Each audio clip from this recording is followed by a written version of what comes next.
যে ভ্যাটের টাকাতে আমরা কোথায় ইনভেস্ট করতেছি।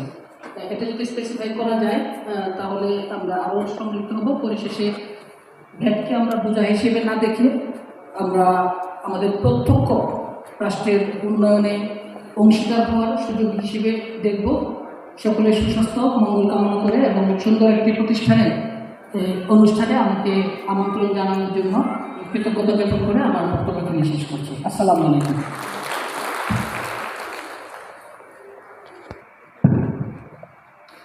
ধন্যবাদ বিশেষ অতিথি জনাব আজমউদ্দিন আপনার গুরুত্বপূর্ণ বক্তব্য উপস্থাপনের জন্য।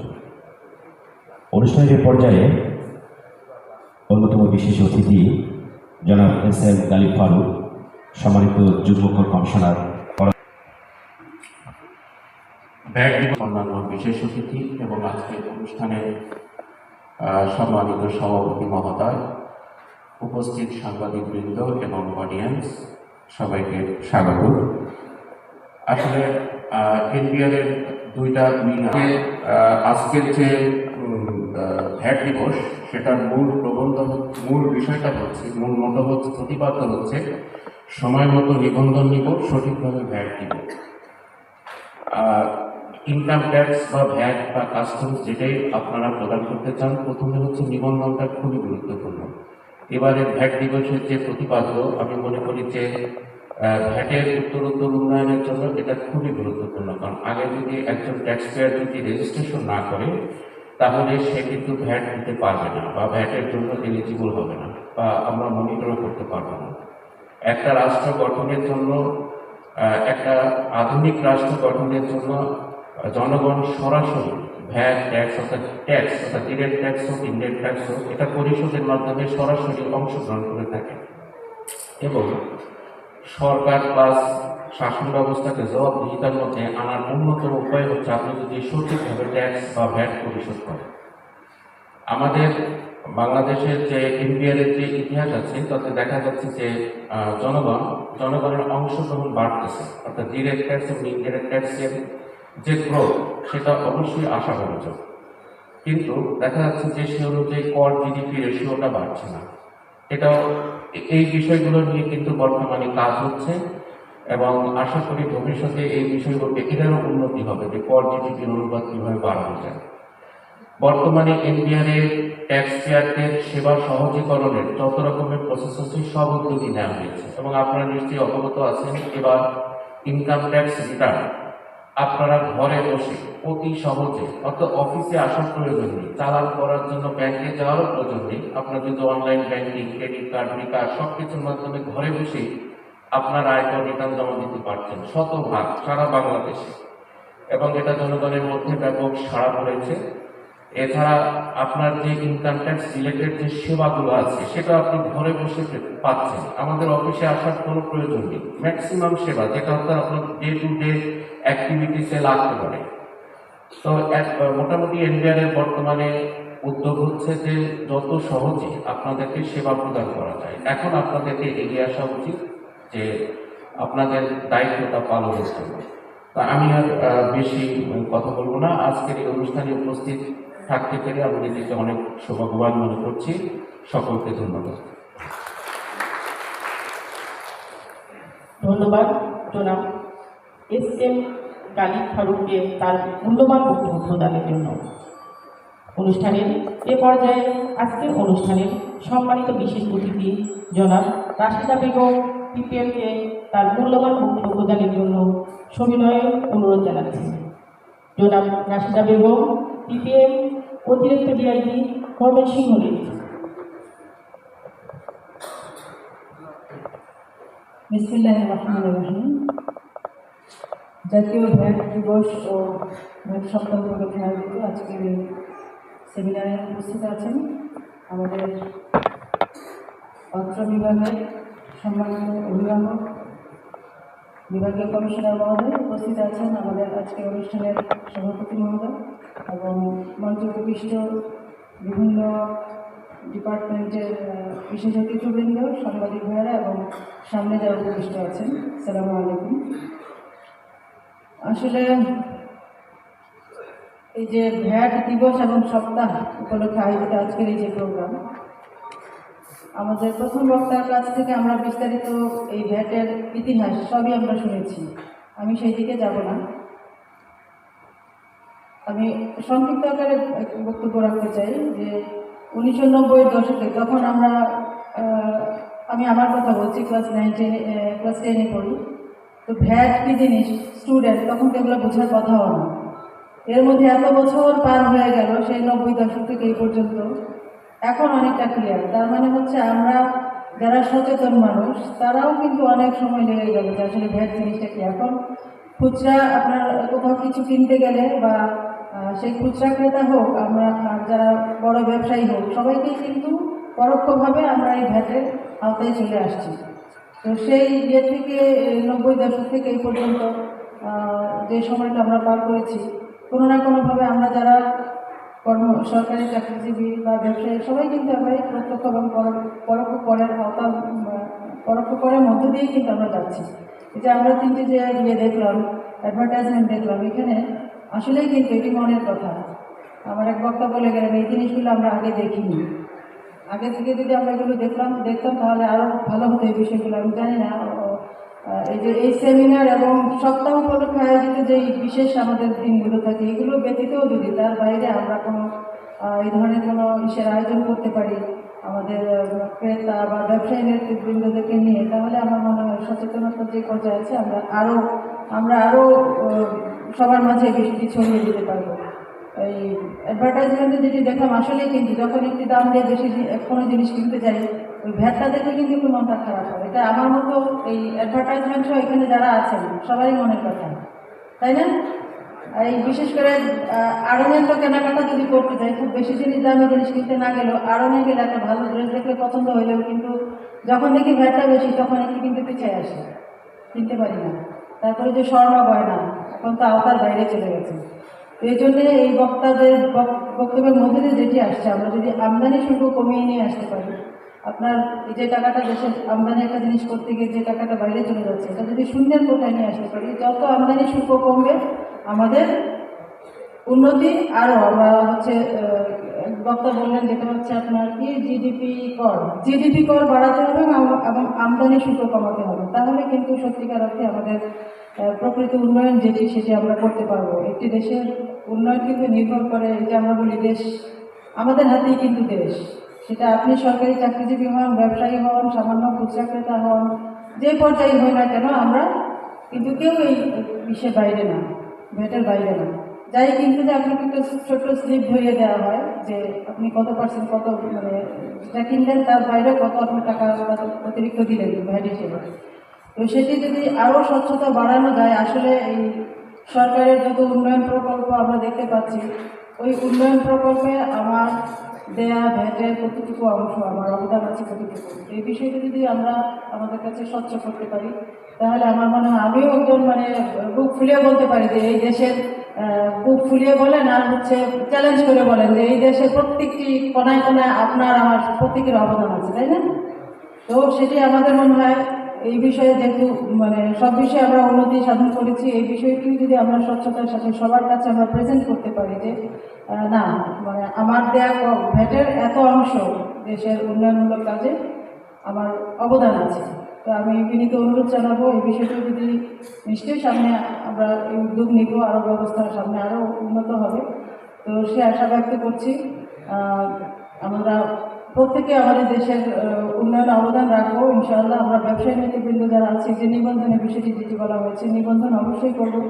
প্রতি বছরই কিন্তু আপনার ব্যবসায়ী নেতৃবৃন্দদের মধ্যে থেকে সিআইপি একজন ইয়ে করা হয়, একজন না অনেকেই সিআইপি হন। সবচেয়ে বড় করদাতা যারা প্রত্যেকটি ব্যবসায়ী প্রতিষ্ঠানে যারা আছেন, যারা কর দিয়ে থাকেন, কমার্শিয়াল ইম্পর্টেন্ট পার্সন যারা আছেন, তাদের একটি বড় একটি অবদান রয়েছে। তো আমি মনে করি যে পর্যায়ে ব্যবসা করেন না কেন, সরকার জানবে কী করে আপনি যদি নিবন্ধনটি না করেন। তো সবার প্রতি সে উদ্যত আহ্বান থাকলো, আমরা আমাদের দেশকে সুন্দরভাবে এগিয়ে নেওয়ার জন্য যত উন্নয়ন প্রকল্প আমাদের উন্নয়নের অংশ হিসেবে আমাদের প্রত্যেকের অবদান থাকবে। আপনি স্কুল কলেজ বা হসপিটাল বলেন বা অন্যান্য আরও যে উন্নয়ন প্রকল্প, যে পদ্মা সেতু হলো বা এই যে যা আছে সব কিছুতেই কিন্তু আমাদের অবদান আছে। তো আমরা সেটি আমাদের অবদানকে যেন সঠিকভাবে তুলে ধরতে পারি, আমাদের এই ডিপার্টমেন্টের প্রতি সেই বিনীত একটি অনুরোধ থাকলো।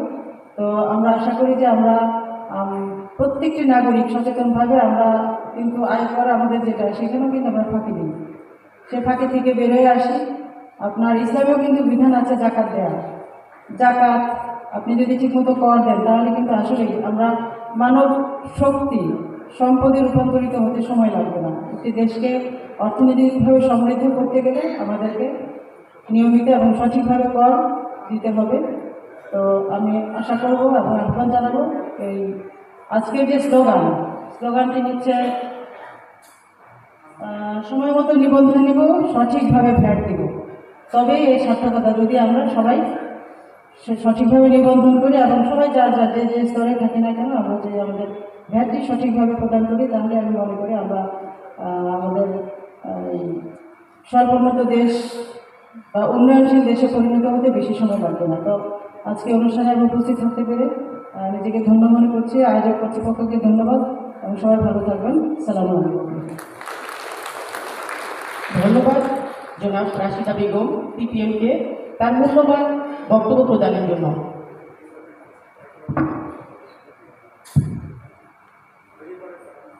ভ্যাট দিয়ে গর্ব দেশ, বৈষম্যহীন বাংলাদেশ। প্রিয় সুধীমণ্ডলী, আজকের অনুষ্ঠানের প্রধান অতিথি আসন অলঙ্কৃত করেছেন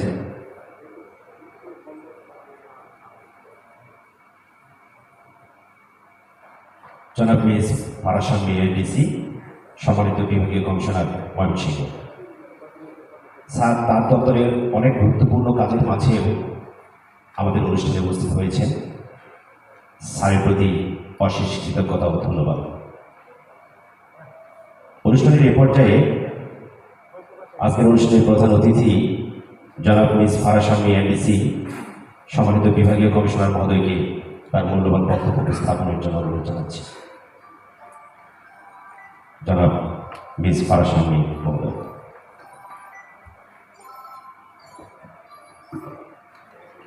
ধন্যবাদ। বিসমিল্লাহির রহমানির রহিম। কাস্টম এক্সাইজ ও ভ্যাট বিভাগ মাইনেসিং কর্তৃক ভ্যাট দিবস ও ভ্যাট সপ্তাহ 2025 উপলক্ষে আয়োজিত সেমিনারে সম্মানিত সভাপতি, সম্মানিত বিশেষ অতিথিবৃন্দ, কাস্টম এক্সাইজ ও ভ্যাট বিভাগের কর্মকর্তাবৃন্দ, ব্যবসায়ী নেতৃবৃন্দ, গণমাধ্যমের সম্মানিত সদস্যবৃন্দ, আজকের সেমিনারের মূল প্রবন্ধ উপস্থাপক এবং উপস্থিত বিশিষ্ট ব্যক্তিবর্গ, সকলকে আসসালামু আলাইকুম এবং শুভ অপরাহ্ন। সম্মানিত সুধী, ভ্যাট দিবস ও ভ্যাট সপ্তাহ 2025 উপলক্ষে সকলকে আমার আন্তরিক শুভেচ্ছা ও অভিনন্দন জানাচ্ছি। প্রথমেই আমি শ্রদ্ধাবনত চিত্তে স্মরণ করছি 1952 সালে মাতৃভাষা বাংলাকে প্রতিষ্ঠার লড়াইয়ে জীবন দানকারী বীর ভাষা শহীদদের। শ্রদ্ধাবনত চিত্তে স্মরণ করছি 1971 সালে মহান মুক্তিযুদ্ধে দেশের জন্য জীবন উৎসর্গকারী বীর শহীদদের। স্মরণ করছি পৃথিবীর বুকে একটি মানচিত্র, সার্বভৌম একটি দেশ। স্মরণ করছি বৈষম্যহীন রাষ্ট্র ব্যবস্থা বিনির্মাণে 2024-এর ছাত্র জনতা জুলাই গণ অভ্যুত্থানের বীর শহীদদের এবং বীর যোদ্ধাদের জানাচ্ছি বিনম্র শ্রদ্ধা এবং সুস্থতা কামনা করছি অসুস্থ অবস্থায় থাকা জুলাই যোদ্ধাদের। প্রবন্ধ উপস্থাপক আজকে ভ্যাট বিষয়ে আপনাদের বিস্তারিত খুব সুন্দর করে উপস্থাপন করেছেন, এর জন্য ওনাকে আমার পক্ষ থেকে আন্তরিক ধন্যবাদ জ্ঞাপন করছি। আমাদের একজন বিশেষ অতিথি কিছু একটা কথা বলেছেন যে কোনো ভ্যাট আইন বিধিবিধান হলে শুনানির ব্যবস্থা হয় কিনা। ওনার জ্ঞাতার্থে জানাচ্ছি, সরকার যখনই কোনো আইন বিধিবিধান করে তার পূর্বে কিন্তু আসলে মন্ত্রণালয় পর্যায়ে বিভিন্ন স্টেক হোল্ডারদের সাথে অনেক কনসালটেশন হওয়ার পরেই ওই আইন বিধিবিধানটা কিন্তু আমরা পরবর্তীতে গেজেট আকারে দেখতে পাই। এই জন্য ওই সময় হয়তো যারা ছিলেন নেতৃত্বস্থানীয় তাদের হয়তো মতামত নেওয়া হয়েছে একদম। আর ফিল্ড লেভেলের মতামতটা নেওয়ার জন্য যে কোনো খসড়া আইন বিধিবিধান ওয়েবসাইটে দেওয়া হয়, যাতে তারা ওই ওয়েবসাইটে দেখে মতামত দিতে পারে। এই জন্য কিছু সময় কিন্তু ধরে রাখা হয় খসড়া আইন বিধি যখন প্রস্তুত হয়ে যায়। ওই মতামতের পরে কিন্তু ফাইনাল ড্রাফটটা পরে অনুমোদনের জন্য দেয়। ডিআইজি মমতার প্রতিনিধি উনি বলেছেন যে উনি যখন প্রথম ভ্যাটের কথা শুনেন উনিও একটু মানে খুব যাদের নামারও একই অবস্থা, যখন ভ্যাটের বিষয়টা আসে তো তখন আমরা চাকরিতে নবীন, বেতন কম, যখন কোনো রেস্টুরেন্টে বা কোনো বড় জায়গায় কেনাকাটা করতে যেতাম দেখতাম যে যা কিনছি তার সঙ্গে বিরাট অঙ্কের একটা ভ্যাট দিতে হচ্ছে। তো ওইটার তখন নাম ছিল মূসক, আমরা বলতাম মশক নিধন না করে মূসক নিধন করা উচিত। মানে তখন আমি বুঝতাম না যে এটা আসলে সরকারের কিভাবে কাজ করে, কিন্তু দীর্ঘদিন সরকারি চাকরিতে আমরা এখন অনুধাবন করছি যে ভ্যাট যদি না হতো, একটা বাজেটের দুটো পার্ট থাকে সরকারের বাজেটে, আমরা আয় করি, আয় করে আমরা ব্যয় করি। যে আয়টা হয় সেই আয় দিয়ে সরকার কি করে, সরকার কিন্তু সেবামূলক কাজ করে।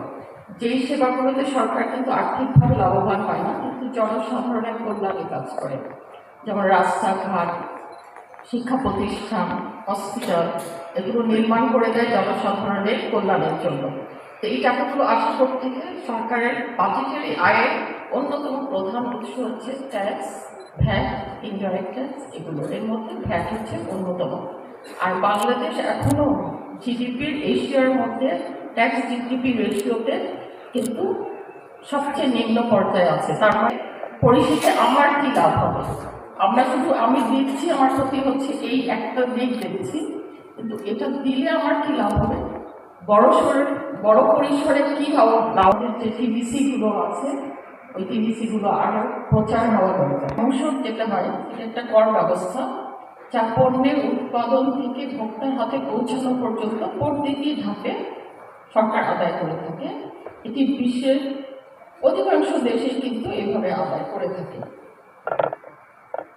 আর ভ্যাট বা মূল্য সংযোজন কর দেশের আর্থসামাজিক উন্নয়নের অন্যতম একটা প্রধান চালিকা শক্তি। সরকারের উন্নয়ন কর্মকাণ্ড বাস্তবায়নের জন্য রাজস্বের যে প্রয়োজন হয় তার একটি বড় অংশ কিন্তু ভ্যাট থেকে আমরা পেয়ে থাকি। আর শিক্ষা, স্বাস্থ্য, অবকাঠামো উন্নয়ন, দারিদ্র্য বিমোচন। আর ময়মনসিংহ বিভাগে 2024-25 অর্থ বছরে মোট ভ্যাট আদায় হয়েছে 491 কোটি টাকা। আপনাদের উন্নয়নের অংশ কিন্তু সরকার বাড়িয়ে দিতে সক্ষম হবে। আর ভ্যাট ভিত্তিক যে অর্থনীতি আজ বিশ্বব্যাপী প্রতিষ্ঠিত, যেমন সিঙ্গাপুর, মালয়েশিয়া, প্রায় সকল দেশেরই সকল ভ্যাট এক একটা মডেল আছে। বাংলাদেশকেও সেই প্রতিযোগিতায় এগিয়ে নিতে হলে কর সচেতন নাগরিক হবে এর মূল চালিকা শক্তি। মূল প্রবন্ধ উপস্থাপকের কাছ থেকে জেনে ভালো লাগলো যে বর্তমান সরকার রাজস্ব ব্যবস্থাতে আধুনিক, স্বচ্ছ ও ব্যবসা বান্ধব করার লক্ষ্যে কাজ করছে। ভ্যাট ব্যবস্থাপনার ডিজিটালাইজেশন, অটোমেশন ইতোমধ্যে দৃশ্যমান সুফল বয়ে এনেছে। অনলাইনে ভ্যাট সেবা, ভ্যাট চালান এবং অডিট ব্যবস্থাপনার আধুনিকায়নের ফলে করদাতা ও কর প্রশাসনে উভয়ই উপকৃত হচ্ছে। প্রিয় ব্যবসায়ী ও করদাতা ভাই বোনেরা, আমি আপনাদের প্রতি বিশেষভাবে কৃতজ্ঞতা প্রকাশ করতে চাই। আপনাদের স্বতঃস্ফূর্ত ভ্যাট পরিশোধই একটি শক্তিশালী অর্থনীতির ভিত্তি তৈরি করছে। কর প্রদান কোনো চাপ না, বরং এটি রাষ্ট্র গঠনের সক্রিয় অংশগ্রহণ এবং নাগরিক দায়িত্ব পালনের অন্যতম নিদর্শন। এই ভ্যাট সপ্তাহের মূল উদ্দেশ্য হল ভ্যাট বিষয়ে সচেতনতা বৃদ্ধি করা, স্বেচ্ছায় ভ্যাট পরিশোধে উদ্বুদ্ধ করা এবং ভ্যাট প্রশাসন এবং ভ্যাট দাতাদের মধ্যে পারস্পরিক সহযোগিতা ও আস্থার সম্পর্ক আরও সুদৃঢ় করা। ময়মনসিংহ অঞ্চলের ব্যবসায়ী সমাজ, শিল্প উদ্যোক্তা, সেবাদানকারী প্রতিষ্ঠানগুলোর সহযোগিতায় এই অঞ্চলে ভ্যাট আদায়ের ইতিবাচক অগ্রগতি সাধিত হচ্ছে। ভবিষ্যতে আমি আশা করব এই ধারার অভিজ্ঞতা অব্যাহত থাকবে। পরিশেষে আমি কাস্টমস, এক্সাইজ ও ভ্যাট বিভাগ, ময়মনসিংহ বিভাগের সকল কর্মকর্তা কর্মচারী তাদের নিষ্ঠা ও পেশাদারিত্বের জন্য ধন্যবাদ জানাচ্ছি। একই সঙ্গে এই সেমিনার আয়োজনের জন্য সংশ্লিষ্ট সকলকে অভিনন্দন জানাচ্ছি। আসুন আমরা সবাই মিলে একটি ন্যায়সঙ্গত, স্বচ্ছ, আধুনিক ভ্যাট ব্যবস্থা গড়ে তুলি এবং বৈষম্যহীন বাংলাদেশ বিনির্মাণে ঐক্যবদ্ধভাবে আমরা সবাই কাজ করি। আপনাদের সকলের সার্বিক সাফল্য এবং সুস্বাস্থ্য কামনা করে আমি আমার বক্তব্য এখানেই শেষ করছি। সবাইকে ধন্যবাদ।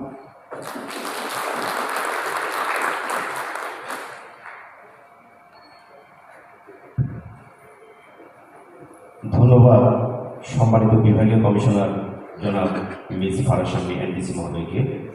স্যার অত্যন্ত প্রাণবন্ত বস্তুনিষ্ঠ বক্তব্য প্রদান করেছেন। প্রিয় সুধীমণ্ডলী, আমরা অনুষ্ঠানের একেবারে শেষ পর্যায়ে 2025 উপলক্ষে কাস্টমস এক্সাইজ ও ভ্যাট বিভাগ ময়মনসিংহ কর্তৃক আজকে আয়োজিত এই সেমিনারের সম্মানিত প্রধান অতিথি বিভাগীয় কমিশনার মিস পরাশাম্বী এনডিসি মহোদয়, বিশেষ অতিথি ময়মনসিংহ রেঞ্জের ডিআইজি মহোদয়ের প্রতিনিধি জনাব Rashida Begum PPM additional DIG, Mymensingh জেলা প্রশাসকের প্রতিনিধি জনাব আজিমউদ্দিন এডিসি রেভিনিউ, কর কমিশনার ময়মনসিংহ অঞ্চলের প্রতিনিধি জনাব S M. Galib Faruk, Mymensingh chamber commerce and ইন্ডাস্ট্রিজের পরিচালক জনাব মনসুর আলম চন্দন, আপনাদের সকলকে এই সেমিনারে আমি স্বাগত জানিয়ে আমার বক্তব্য শুরু করছি। বক্তব্যের শুরুতেই আমি শ্রদ্ধা করে স্মরণ করছি মহান ভাষা আন্দোলন, মহান স্বাধীনতা যুদ্ধ এবং 24-এর গণ অভ্যুত্থানে শহীদ সকল নাগরিককে এবং একই সাথে যারা জুলাই গণ অভ্যুত্থানে আহত অবস্থায় এখনও আছেন তাদের পরিপূর্ণ সুস্থতা কামনা করছি। একই সাথে এই সেমিনারে আমি স্বাগত জানাচ্ছি আমার সকল পর্যায়ের সহকর্মীবৃন্দকে, উপস্থিত সম্মানিত ব্যবসায়ীবৃন্দকে, প্রিন্ট ও ইলেকট্রনিক মিডিয়ার গণমাধ্যম কর্মীদেরকে। আমার বক্তব্যের শুরুতেই আমি জাস্ট আপনাদের সাথে একটু ইন্টারেক্টিভ আলোচনা করতে চাই। যেমন এই রাষ্ট্রে আমাদের পরিচয় কী? আমাদের প্রথম পরিচয়, আমরা এই রাষ্ট্রের নাগরিক। আমরা জন্মগ্রহণ করলে আমরা জন্মসূত্রে বাংলাদেশের নাগরিক। এরপরে সময়ের সাথে সাথে আমাদের আরেকটা পরিচয় তৈরি হয়, আমরা রাষ্ট্রের ভোটার হই। আমাদের কিন্তু আরও একটা গুরুত্বপূর্ণ পরিচয় আছে সবার, আমরা এই রাষ্ট্রের করদাতা। আমরা সরাসরি কর দেই আর না দেই, আমি যদি আজকে একটা সাবান কিনে ব্যবহার করি, তার মানে কিন্তু আমি রাষ্ট্রকে কর দিচ্ছি। আমি এই যে কলমটা ব্যবহার করছি, এটা যখন আমি কিনে ব্যবহার করতেছি, আমি কোনো না কোনো মাধ্যমে রাষ্ট্রকে কর দিচ্ছি। এরকমভাবে আমরা প্রত্যেকেই জানি আর না জানি আমরা রাষ্ট্রের করদাতা। এবং এটা কিন্তু নাগরিক পরিচয়, ভোটার পরিচয়ের সাথে সাথে এটাও আরেকটা সম্মানের পরিচয় যে আমি রাষ্ট্রের করদাতা, আমি রাষ্ট্রকে কর দিচ্ছি, সেই করের টাকায় রাষ্ট্র পরিচালিত হচ্ছে, রাষ্ট্রের উন্নয়ন কার্যক্রম চলছে। মূল প্রবন্ধ উপস্থাপন থেকে শুরু করে সম্মানিত প্রধান অতিথির বক্তব্য পর্যন্ত যে বিভিন্ন দিক নির্দেশনামূলক, বিভিন্ন সচেতনতামূলক বক্তব্য উপস্থাপিত হয়েছে, তার আলোকে আমি ট্যাক্স এবং অর্থনীতি মিলিয়ে একদম বেসিক কয়েকটা জিনিস একটু শেয়ার করতে চাই। যেমন আমরা প্রত্যেকেই কিন্তু, যে একটু আগে বললাম করদাতা, আমরা কিন্তু প্রত্যেকেই আবার ক্রেতা, অ্যাটলিস্ট ভোক্তা, তাই না? আমি যখন আমার পরিবারের জন্য কোনো কিছু কিনতেছি, আমরা ভোগ করতেছি। আমার সন্তান না কিনলেও আমি যেটা কিনে দিচ্ছি সেটা সে ভোগ করতেছে, তার মানে ভোক্তা। যখনই আমি কোনো কিছু কিনতেছি, আমার উল্টা পাশে কে আছেন? বিক্রেতা বা ব্যবসায়ী। আমি টাকা দিয়ে কিনতেছি, তিনি আমাকে এটা দিচ্ছেন, বিনিময়ে টাকা নিচ্ছেন। এখন এই যে ঘটনাটা ঘটতেছে, এখানে সরকারের অবস্থান কি, করদাতাদের অবস্থান কি? সরকার আগে কিন্তু দেখা যেত সব কাজ সরকার নিজেই করতো যখন সরকার ছোট ছিল। আস্তে আস্তে কি হলো, সরকার নিজেকে ব্যবসা থেকে গুটায় নেবেন, ব্যবসাকে জনগণের মাঝে ছেড়ে দিলেন, উন্মুক্ত করে দিলেন, যেটা কিনা মুক্ত অর্থনীতি ও উন্মুক্ত অর্থনীতি। এবং সেখানে সরকারের দায় দায়িত্ব রয়ে গেল কি, আমাদের জন্য নিরাপত্তা নিশ্চিত করা, মানে নাগরিকদের জন্য নিরাপত্তা নিশ্চিত করা, ব্যবসায়ের পরিবেশ নিশ্চিত করা, উন্নয়নের জন্য বিভিন্ন অবকাঠামো তৈরি করা, এসব করতে তো সরকারের টাকা লাগবে।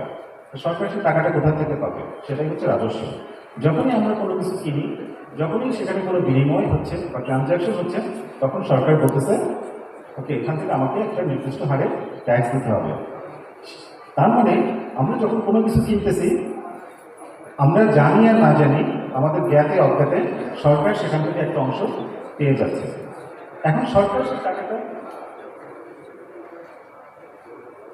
সেই টাকাটা পাচ্ছে কিনা সেটা আমরা কীভাবে নিশ্চিত হতে পারি? ক্রেতা হিসেবে আমাদের একটা দায়িত্ব কিন্তু রিসিট গ্রহণ করা। এখানেও আবার অর্থনীতির একটা সূত্র কাজ করে যে আমি যেটা কাজ করবো সে কাজের বিনিময়ে কী পেলাম বা ইনসেন্টিভ। আর একটু চিন্তা করে দেখেন, আপনি যখন একটা আমরা যখন কোনো দামি কোনো কিছু একটা কিনতেছি, যেমন একটা টিভি কিনতেছি, যেটা কিনা হয়তো বা বিক্রেতা বলতেছে এটা 10 বছরের ওয়ারেন্টি আছে, কিংবা একটা ফ্রিজ কিনতেছি এটা 10 বছরের ওয়ারেন্টি আছে কিংবা 1 বছরের ওয়ারেন্টি আছে, কিংবা একটা ফার্নিচার কিনতেছি কিংবা একটা গহনা কিনতেছি, যখন আমরা কোনো দামি জিনিস কিনি তখন কি আমরা বিক্রেতার কাছ থেকে আমরা রিসিপ্টটা চেয়ে নিই না? আমরা চেয়ে নিই, কারণ ওইটা মালিকানার বিষয়টা জড়িত আছে। যদি কেউ আমাকে প্রশ্ন করে টিভিটার মালিক আসলেই তুমি কেনা, তখন আমি তাকে রিসিপ্টটা দেখাতে পারবো। ওই সময় কিন্তু আমি রিসিপ্টটা নিয়ে নিই, এবং যখন আমি রিসিপ্টটা নেই তখন কিন্তু নিশ্চিত হতে পারি ক্রেতা হিসাবে যে এইখানে ভ্যাটের টাকাটা সরকার পাচ্ছে। একই রকমভাবে আমরা যদি একটু সচেতন হই, যেটা একটু অল্প দামি জিনিস, সেটা একটা জামা কিংবা একটা আরও কম দামি জিনিস, কিংবা আমরা যখন রেস্টুরেন্টে খাই তখন যদি তাকে বলি, বিক্রেতাকে বলি যে ভাই রিসিপ্টটা দেন, আমরা কিন্তু এর মাধ্যমে নিশ্চিত হতে পারি যে তার একটা ট্রানজ্যাকশন কোথাও না কোথাও লিপিবদ্ধ হচ্ছে, এবং যখন এটা লিপিবদ্ধ হচ্ছে তখন এটা সরকার পাওয়ার সম্ভাবনা বেড়ে যাচ্ছে। এখানেই হচ্ছে আমাদের সচেতনতার বিষয়, যে কীভাবে আমরা আমাদের সবাইকে, আমরা সকলেই অংশীজন। আমরা বলি না যে ভ্যাট ডিপার্টমেন্ট শুধু ভ্যাট আদায় করে, এখানে সকলেই অংশীজন, সকলে মিলে আমরা ভ্যাট আদায়ের কাজটা করি। এবং বিশেষ অতিথি মহোদয় দুজন বলতেছিলেন যে ভ্যাট সম্পর্কে সচেতনতার বিষয়টা। আমি এই প্রসঙ্গে আরেকটু কথা বলি যে ভ্যাট ডিপার্টমেন্টে আপনারা যারা দেখেন, বিভাগীয় কর্মকর্তা থেকে শুরু করে এখানে যে ভ্যাট অফিসে আছেন, তারা কিন্তু আর ভ্যাট আদায়কারী কর্মকর্তা নন। তারা ভ্যাট আদায়ের বিষয়গুলো পর্যবেক্ষণ করেন, মনিটরিং করেন। তাহলে ভ্যাটটা আদায় হচ্ছে কীভাবে, ভ্যাট কে দিচ্ছে, এই প্রশ্নটা কিন্তু খুব মৌলিক, খুবই মৌলিক। ভ্যাট কে দিচ্ছে?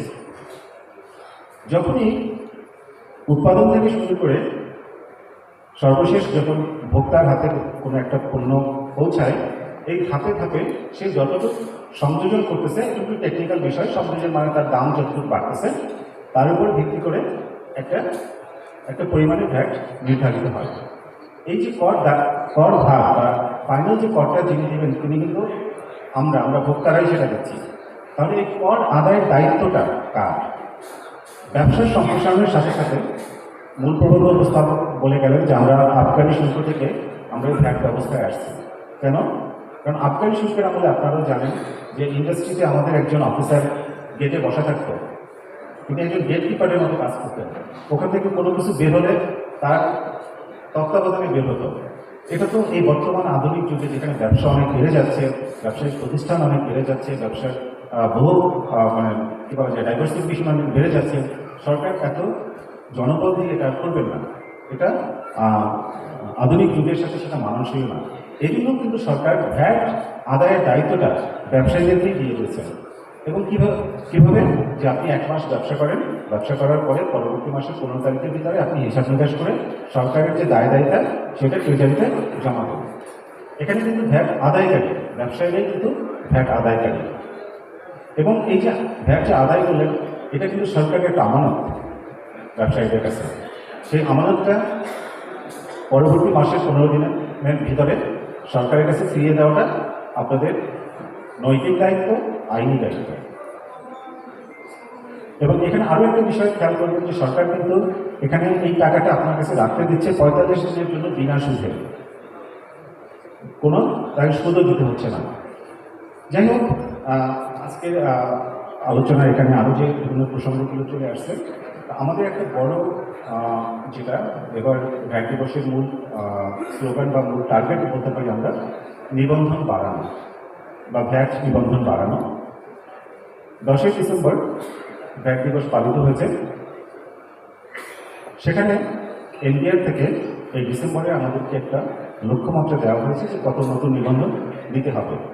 আমরা খুব উচ্চাভিলাষী একটা টার্গেট নিয়ে কাজ করছি। সারা বাংলাদেশে 1 লক্ষ নতুন নিবন্ধন প্রদানের জন্য এনবিআর কাজ করছে। সেই হিসাবে ময়মনসিংহ নতুন নিবন্ধন প্রদানের জন্য আমরা কাজ করব। নিবন্ধন নেওয়ার পরে যে বিষয়টা হচ্ছে সঠিকভাবে ভ্যাট প্রদান। সঠিকভাবে ভ্যাট প্রদান হচ্ছে আমরা দাখিলপত্রের মাধ্যমে এই ভ্যাটটা প্রদান করে থাকি, এবং সেক্ষেত্রে আমাদের যেটুকু বা এনবিআর বা বলতে পারেন সরকারের যেটুকু অগ্রগতি, সেটা হচ্ছে নিবন্ধন থেকে শুরু করে দাখিলপত্র প্রদান কিংবা ট্রেজারি জমা, এই পুরো জিনিসটাই কিন্তু এখন অনলাইনে করা যেতে পারে। আপনাদের কাছে অনুরোধ থাকবে এই যে অনলাইনে ভ্যাট নিবন্ধন থেকে শুরু করে ট্রেজারি চালান পর্যন্ত এই যে অনলাইন সুবিধা, আপনারা এটার সর্বোচ্চ ব্যবহার করবেন। আমাদের কমিশনারেট অফিস থেকে কিংবা এনবিআর অফিস থেকে নির্দেশনা দেওয়া আছে, প্রতিটা অফিসে, আমাদের ফিল্ড অফিসে যেমন বিভাগ কিংবা সার্কেলে আপনারা অনলাইনে রিটার্ন দেওয়ার জন্য আসলে তাকে সর্বোচ্চ সহযোগিতা প্রদান করা হবে। আমাদের সেপারেট একটা সেবা বুথ আছে শুধুমাত্র অনলাইনে রিটার্ন সাবমিশনে হেল্প করার জন্য।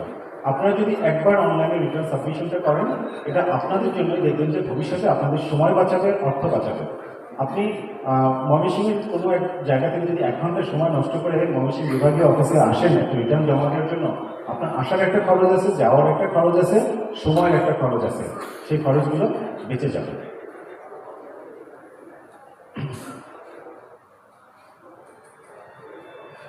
আর আপনাদের আরেকটা সুখবর দিতে চাই, সেটা হচ্ছে জাতীয় রাজস্ব বোর্ডের যে সম্প্রসারণ কার্যক্রম চলছে, তাতে ময়মনসিংহ বিভাগের যে প্রশাসনিক এলাকা, সাথে আরও অল্প কিছু এলাকা নিয়ে আমরা এখানে একটা পূর্ণাঙ্গ কাস্টমস এক্সাইজ ও ভ্যাট কমিশনারেট পেতে যাচ্ছি ইনশাআল্লাহ খুব শীঘ্রই। এবং এর মাধ্যমে আরও বড় অফিস আমরা এখানে পাবো, আরও বেশি জনবল পাবো। আমরা আমাদের সেবা আপনাদের আরও কাছে নিয়ে যাওয়ার জন্য আমাদের যে প্রশাসনিক সংস্কার, তারই একটা অংশ হিসেবে আমরা এখানে নতুন কমিশনারেট স্থাপন করছি।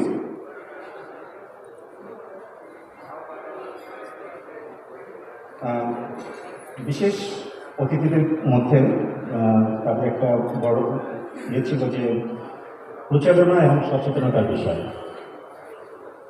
ভ্যাট কিংবা ট্যাক্স সত্যি কথা বলতে খুবই অজনপ্রিয় একটা বিষয়।